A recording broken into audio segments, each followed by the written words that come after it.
you for being here. So Dave Trostle from Sterling Acceptance, helping boaters with boat financing and insurance. So I really appreciate you taking some time out from the Annapolis Boat Show to share with our boat buyers some of your expertise. So talk to us from your expertise about what boat buyers need to be aware of. Sure, great, and thank you for the opportunity. Awesome. Just to give everybody a little bit of a background, my wife Karen and I own the company. She started the company in 1987. As you said, we specialize in yacht financing, boat insurance. In addition to being the senior underwriter on the lending side, I am also a licensed yacht insurance agent. I've been a licensed yacht insurance agent for about 30 years. Fantastic. I was going to ask you how long. That's deep. Yes, that is deep. 1995. So, you've seen a lot. Yes. Yeah. So just a little bit of background on us as a company is, in addition to actually doing the financing insurance piece, we are boaters ourselves. We live, eat, and breathe this stuff, so to speak. That's We've great. been boaters since we were kids. Most recently owned a 50-foot post for many years. I've run boats as big as 65 feet. We sailed in the islands pretty extensively with friends that we had on a 58 time. Bahamas, Caribbean, St. Martin, St. John, that whole piece of it, the BVI. So we had experience down there with them when they had their 58 Tiana. So as I say, we're involved in the pleasure side of this, not just the financial and insurance behind the desk piece. So you know the life people are after here. Absolutely. And what's your wife's name? Her name is Karen. Awesome. So. All right. But I think probably I'll talk a little bit about financing first, just as a general overview. Yeah. Lending is readily available. At this point, there's about 10 to 12 lenders in the country that specialize in marine financing. It's a very specialized product. Not all banks understand it. We have relationships with all those lenders. Money is readily available. Underwriting is pretty solid at this point. Nice.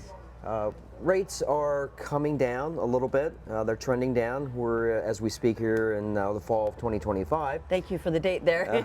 So yes, to give some relativity to it, are in the high 5s to mid 6s. Okay.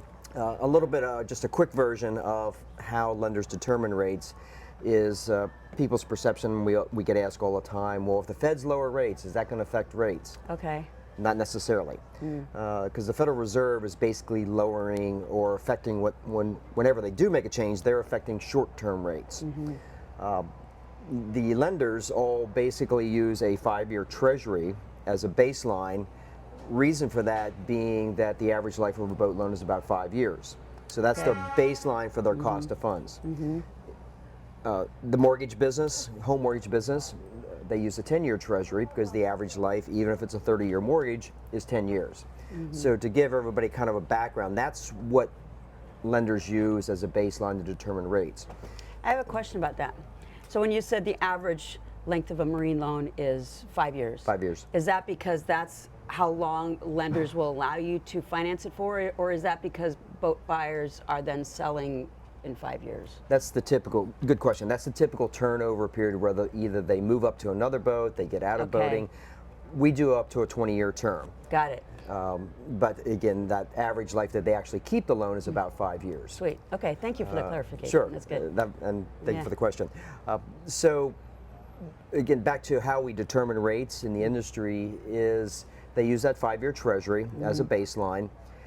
And again, what the Feds do doesn't necessarily affect our rates, because actually when the Feds lower rates, the bond market's feeling is that, well, that may lead to more borrowing by the federal government, because our debt is paid based on those shorter term rates. Yes.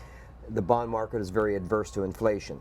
So what the Feds do doesn't necessarily help us in terms of rates. This most recent time, it was actually trending down before the Feds lowered rates, and it spiked back up.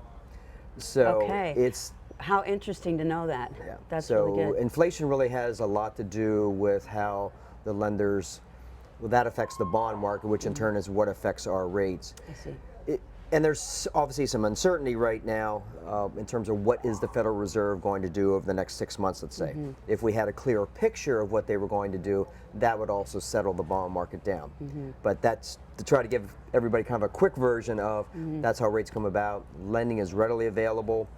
We can go back to 20 model years old very easily with a multitude of lenders. We also have lenders that will go beyond that. If it's a high quality vessel, high-end vessel, they will go back into that 25, 30-year-old time frame. So the boat can be Up to 30 years and a old. lot of that's going to depend, I suppose, on the survey and general condition of the boat. So survey will come into play. They're really looking at a person's financial strength. Yes. They're looking at, when they get into that older vessel, does that person have serious boating experience? Because that does come into play. If you're buying a 25-year-old vessel, do you have the understanding of what it's going to take to maintain that vessel?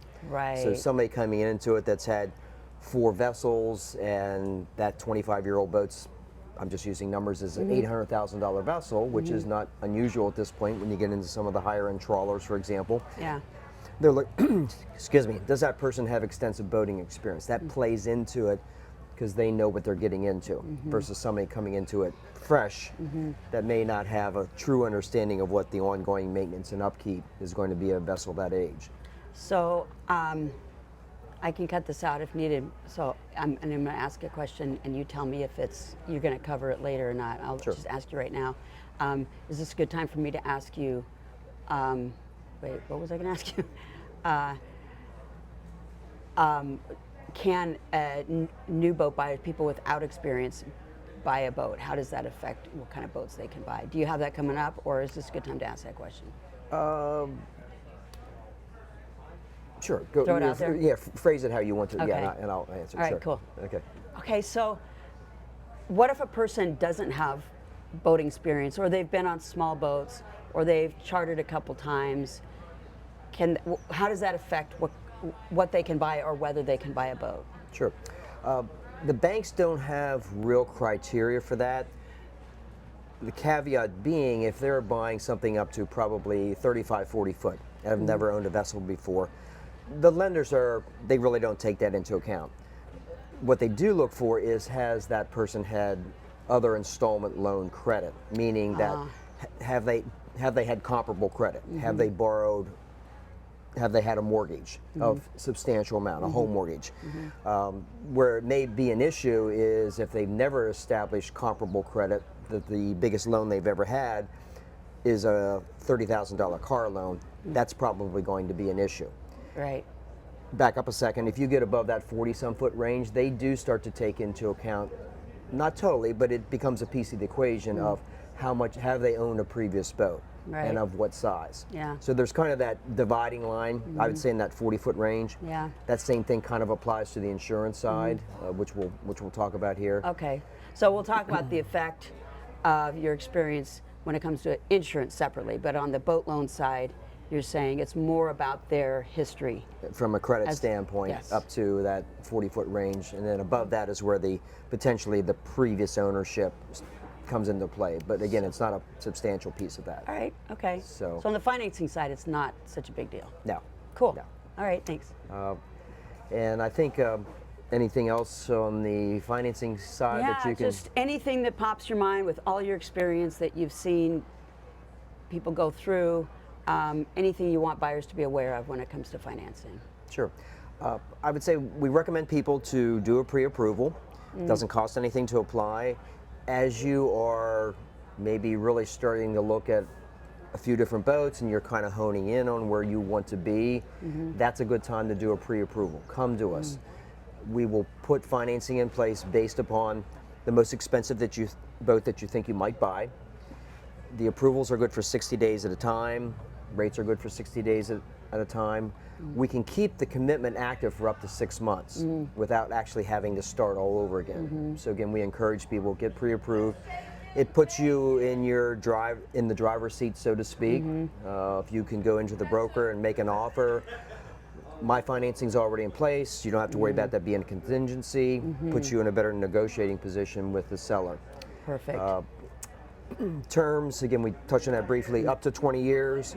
We do everything from $25,000 to $25 million. Yeah. So we have that range available to us. Typical down payments are 20%. We can also do, may come into play with the larger vessels, particularly on the trawler side or the high-end sailboat side. A lot of those vessels are foreign built. we can do foreign fundings, meaning that we can settle on the boat before the boat ships from that country. Oh, wow. Yeah. We're also now, with the vessels that are coming out of China in particular, with the current tariff situation, we are doing offshore registration, Cayman Islands, Marshall Islands. Those are several of the options where they are able to register that boat in one of those two entities, so thereby avoiding the tariff piece of it right now. We defer to a maritime attorney and a documentation company that specializes in that side of it, but we are doing the lending side. But there is avenues there to be able to buy those vessels. So this is why people register them in these foreign countries, is to avoid tariffs. Right now, yes. Yes. Okay. So, so just, and that's been an area of discussion recently. So just want to make people aware that yes, there is an avenue for financing those vessels. And you all know all the mechanics of that. You know attorneys that you can help connect folks. Yes, we connect Awesome. it. Awesome. That's a great thing to be aware of.